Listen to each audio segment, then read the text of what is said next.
Ang unang sulat ni Pedro. Unang Pedro, Kabanata 1. Si Pedro,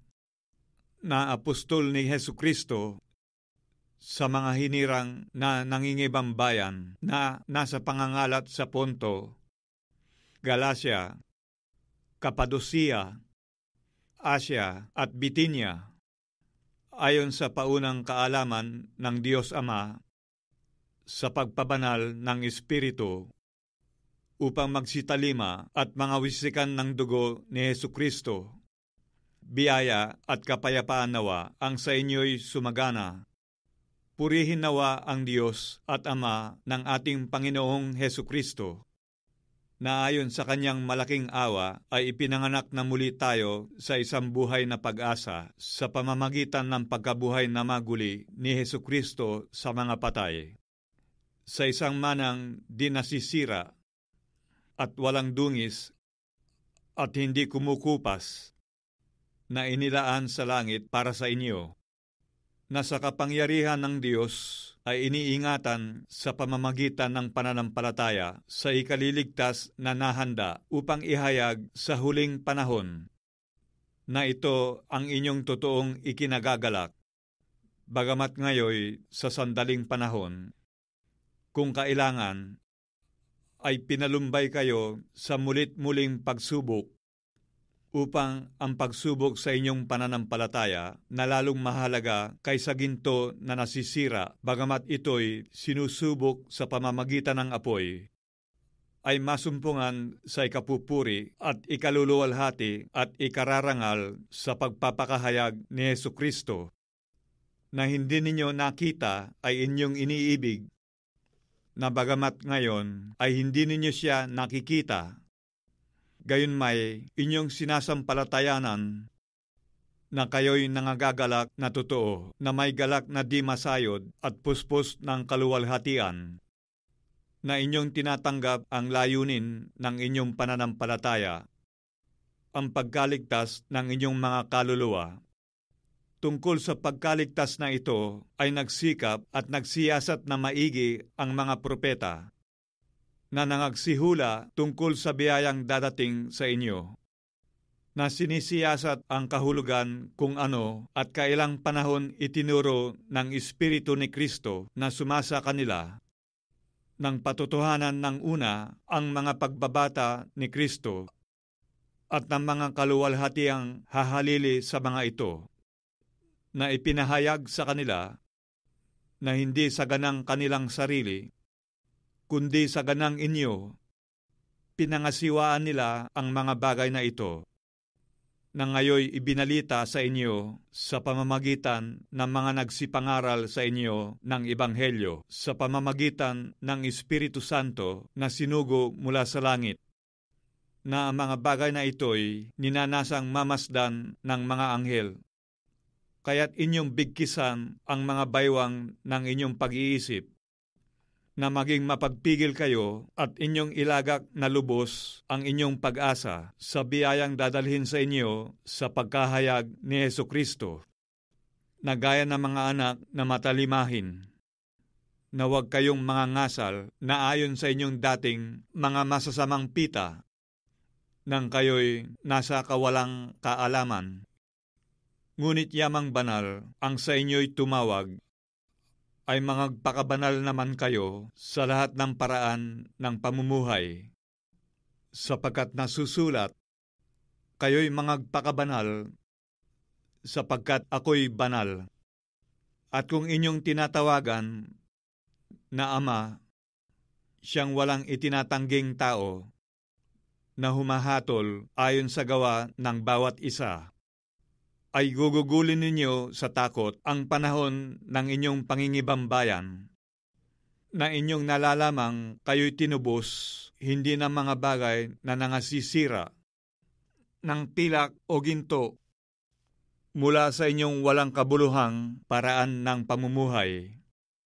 na ipinamana sa inyo ng inyong mga magulang, kundi ng mahalagang dugo,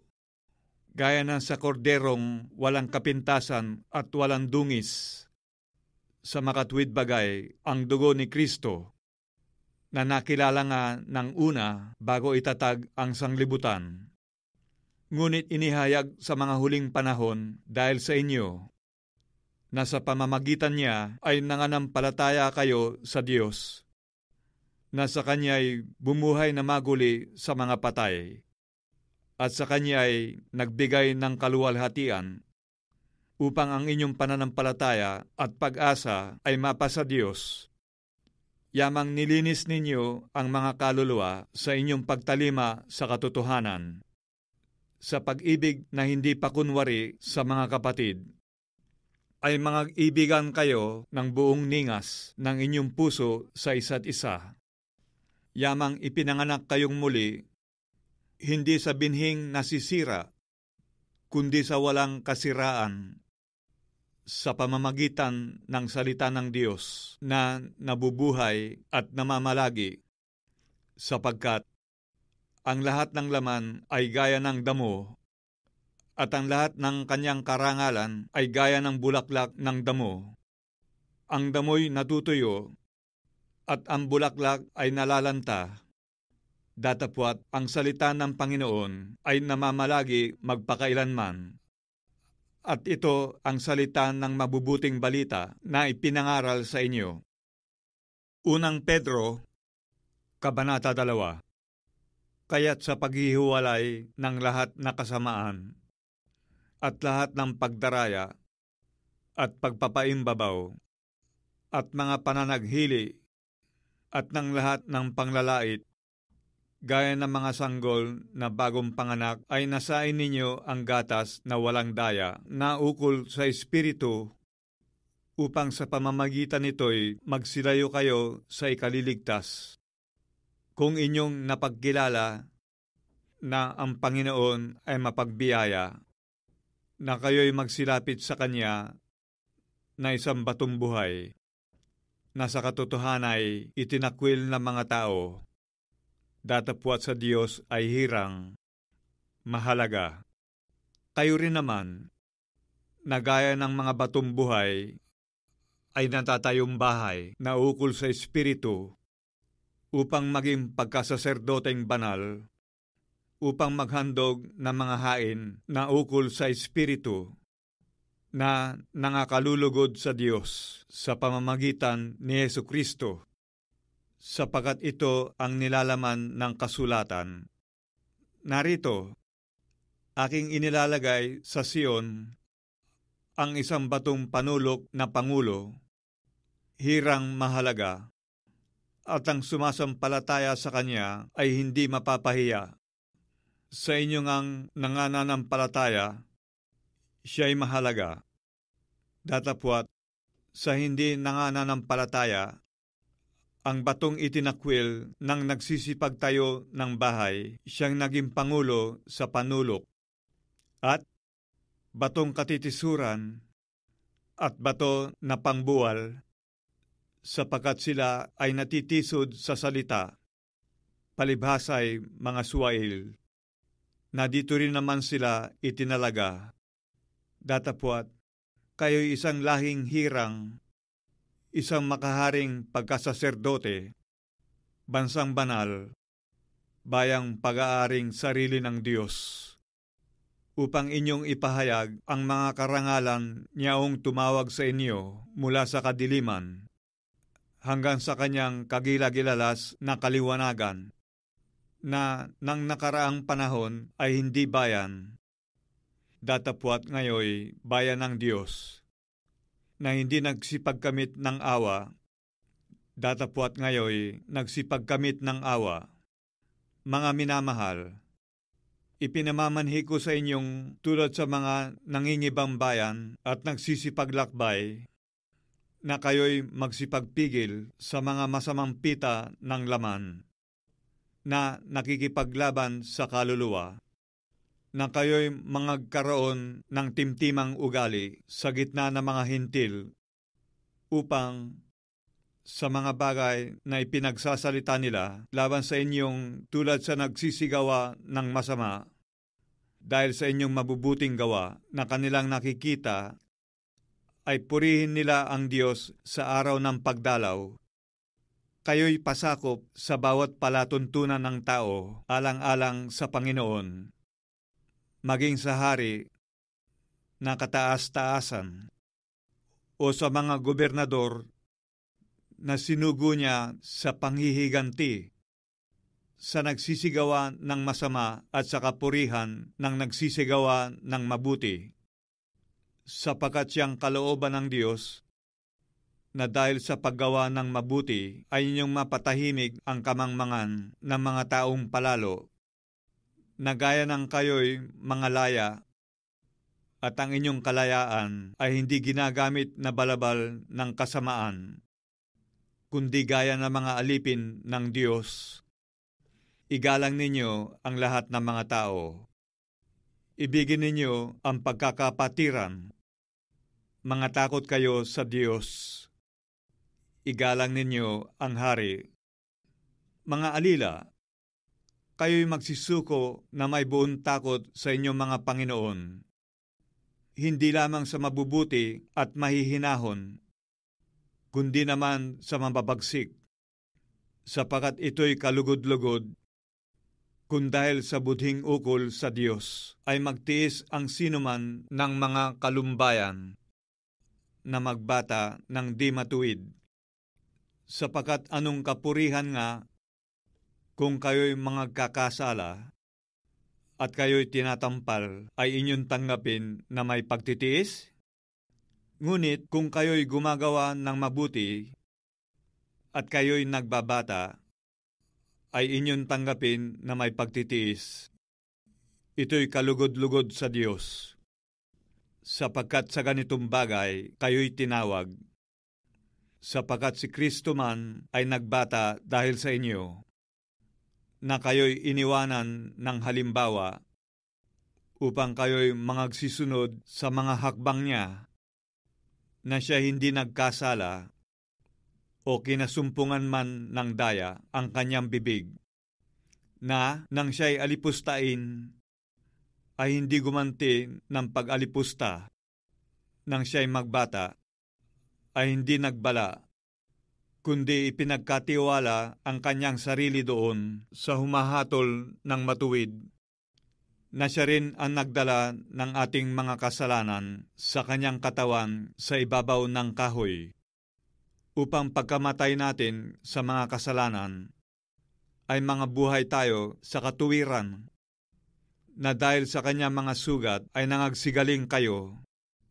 sapagkat kayo'y gaya ng mga tupang nangaliligaw. Datapwat ngayon ay nangabalik kayo sa pastor at obispo ng inyong mga kaluluwa. Unang Pedro, Kabanata 3. Gayon din naman,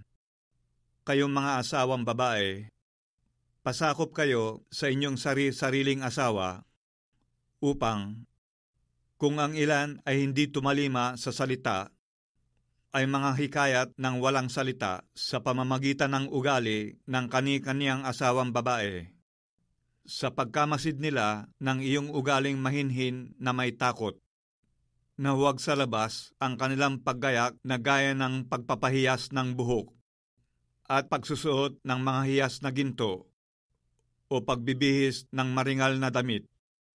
kundi ang pagkataong natatago sa puso na may damit na walang kasiraan ng espiritong maamo at payapa, na may malaking halaga sa paningin ng Diyos. Sapagkat ng unang panahon ay ganito naman nagsigayak ang mga babaeng banal na nagsiasa sa Diyos, na pasakop sa kani-kanyang asawa, na gaya ni Sarah na tumalima kay Abraham, na kanyang tinawag na Panginoon, na kayo ang mga anak niya ngayon, kung nagsisigawa kayo ng mabuti at di kayo nangatatakot sa anumang kasindakan. Gayon din naman kayong mga lalaki, magsipamahay kayong kasama ng inyong asawa ayon sa pagkakilala, na pakundaganan ang babae, na gaya ng marupok na sisidlang. Yamang kayo na may kasamang tagapagmana ng biyaya ng kabuhayan, upang ang inyong mga panalangin ay huwag mapigilan. Katapos-tapusan, kayong lahat ay mangagkaisang akala, madamayin, mangag-ibigang tulad sa magkakapatid, mga mahabagin, mga mapagkumbabang pag-iisip, na huwag ninyong gantihin ng masama ang masama o ng alipusta ang pag-alipusta, kundi ng pagpapala, sapagkat dahil dito kayo'y tinawag upang kayo'y mangagmana ng pagpapala, sapagkat ang magnais umibig sa buhay at makakita ng mabubuting araw ay magpigil ng kanyang dila sa masama, at ang kanyang mga labi ay huwag magsalita ng daya, at tumalikod siya sa masama at gumawa ng mabuti. Hanapin ang kapayapaan at kanyang sundan, sapagkat ang mga mata ng Panginoon ay nasa mga matuwid, at ang kanyang mga pakinig ay nasa kanilang mga daing. Ngunit ang mukha ng Panginoon ay laban sa mga nagsisigawa ng masama. At sino ang sa inyo ay aapi kung kayo'y mapagmalasakit sa mabuti? Datapwat, kung mangagbata kayo ng dahil sa katwiran, ay mapapalad kayo. At huwag kayong mga takot sa kanilang pangtakot, o huwag kayong mga gulo, kundi inyong ariing banal si Kristo na Panginoon sa inyong mga puso, na lagi kayong handa ng pagsagot sa bawat tao na humingi sa inyo ng katwiran tungkol sa pag-asang nasa inyo. Ngunit sa kaamuan at takot, nataglay ang mabuting budhi upang sa mga bagay na salitain laban sa inyo ay mga pahiya ang nagsisialipusta sa inyong mabuting paraan ng pamumuhay kay Kristo, sapagkat lalong magaling kung gayon ang iniibig ng kalooban ng Diyos na kayo'y mangagbata dahil sa paggawa ng mabuti kaysa dahil sa paggawa ng masama. Sapagkat si Kristo man ay nagbata ring minsan dahil sa mga kasalanan, ang matuwid dahil sa mga di matuwid, upang tayo'y madala niya sa Diyos. Siyang pinatay sa laman, ngunit binuhay sa Espiritu, na iyan din ang kanyang iniyaon at nangaral sa mga espiritong nasa bilangguan, na ng unang panahon ay mga suwail, na ang pagpapahinuhod ng Diyos ay nanatili noong mga araw ni Noe, samantalang inihahanda ang daong, na sa loob nito'y kakaunti, sa makatuwid ay 8 kaluluwa, ang nangaligtas sa pamamagitan ng tubig, na ayon sa tunay nakahawig ngayon nagligtas. Sa makatuwid bagay ang bautismo, hindi sa pag-aalis ng karumihan ng laman, kundi sa paghiling ng isang mabuting budhi sa Diyos, sa pamamagitan ng pagkabuhay na maguli ni Hesukristo, na nasa kanan ng Diyos, pagkaakyat niya sa langit, na ipinasakop sa kanya ang mga anghel at ang mga kapamahalaan, ang mga kapangyarihan. Unang Pedro, Kabanata 4. Kung paano ngang si Kristo ay nagbata sa laman, ay magsandata rin naman kayo ng gayong pag-iisip, sapagkat siya na nagbata sa laman ay nagpapatigil sa kasalanan, upang wag na kayong mga buhay sa laman sa inyong nalalabing panahon sa mga masasamang pita ng mga tao, kundi sa kalooban ng Diyos, sapagkat sukat na ang nakaraang panahon upang gawin ang hangad ng mga hintil at lumakad sa kalibugan, sa mga masamang pita, sa mga paglalasing, sa mga kalayawan, sa mga kayamuan,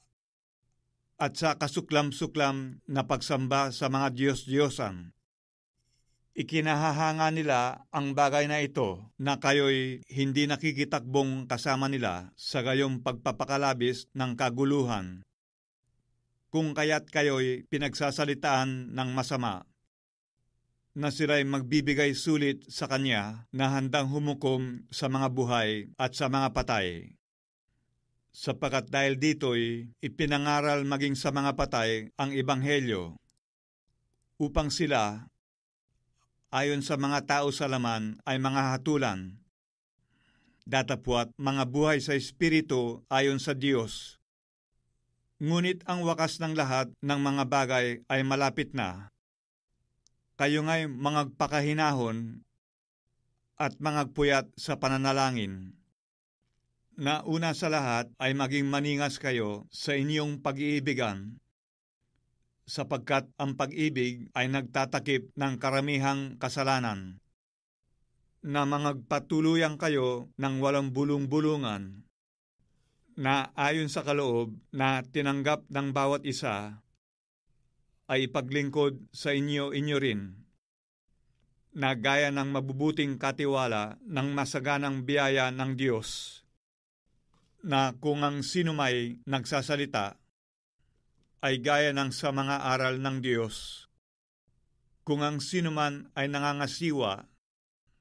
ay gaya ng sa kalakasang ibinibigay ng Diyos, upang ang Diyos ay papurihan sa lahat ng mga bagay sa pamamagitan ni Hesukristo, na sa Kanya ang kaluwalhatian at ang paghahari magpakailanman. Siya nawa. Mga minamahal, huwag kayong mangagtaka tungkol sa mahigpit na pagsubok sa inyo, na dumarating sa inyo upang kayo'y subukin. Nawaring ang nangyayari sa inyo'y di karaniwang bagay, kundi kayo'y mga galak, sapagkat kayo'y mga karamay sa mga hirap ni Kristo, upang sa pagkahayag ng Kanyang kaluwalhatian naman ay mga galak kayo ng malabis na galak. Kung kayo'y mapintasan dahil sa pangalan ni Kristo, ay mapapalad kayo, sapagkat ang Espiritu ng kaluwalhatian at ang Espiritu ng Diyos ay nagpapahingalay sa inyo. Ngunit huwag magbata ang sinuman sa inyo na gaya ng mamamatay tao, o magnanakaw, o manggagawa ng masama, o gaya ng mapakialam sa mga bagay ng iba. Ngunit kung ang isang tao ay magbata na gaya ng Kristiyano, ay huwag mahiya, kundi luwalhatiin ang Diyos sa pangalang ito, sapagkat dumating na ang panahon ng pasimula ng paghuhukom sa bahay ng Diyos. At kung mauna sa atin, ano kaya ang wakas ng mga hindi nagsisitalima sa Ebanghelyo ng Diyos? At kung ang matuwid ay bahagya ng makaliligtas, ang masama at ang makasalanan ay saan kaya magsisiharap? Kaya't ipagkatiwala naman ng nangagbabata ayon sa kalooban ng Diyos ang kanilang mga kaluluwa sa paggawa ng mabuti sa tapat na lumalang. Unang Pedro, Kabanata 5. Sa matatanda nga sa inyo'y umaaral akong matandang kasamahan ninyo,